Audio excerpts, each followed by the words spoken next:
सर्वांसमोर बोलायला भीती वाटते, स्वतःवरचा विश्वास कमी होतोय, मग या 3 गोष्टी करा.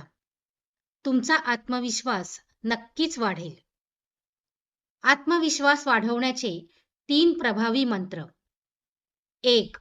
स्वतःची तुलना करणे थांबवा. प्रत्येकाची प्रगती करण्याची वेळ वेगळी असते. दुसऱ्याच्या यशाकडे पाहून स्वतःला कमी लेखू नका. तुम्ही कालपेक्षा आज किती सुधारलात यावर लक्ष द्या. 2.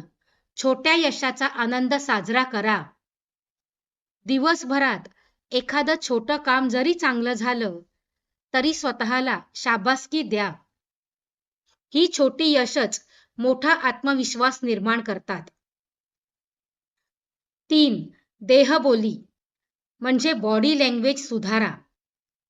नेहमी ताठ बसा आणि चालताना नजर समोर ठेवून चाला. जेव्हा तुम्ही लोकांच्या डोळ्यात बघून बोलता, तेव्हा तुमचा आत्मविश्वास आपोआप दिसून येतो. आरशासमोर उभे राहून रोज 2 मिनिटे स्वतःशी सकारात्मक संवाद साधा. तुम्हाला कशाची सर्वात जास्त भीती वाटते? कमेंटमध्ये नक्की सांगा आणि स्वतःवर विश्वास ठेवायला शिका. अशाच व्हिडिओसाठी मराठी साहित्य संग्रहाला सबस्क्राईब करा. धन्यवाद.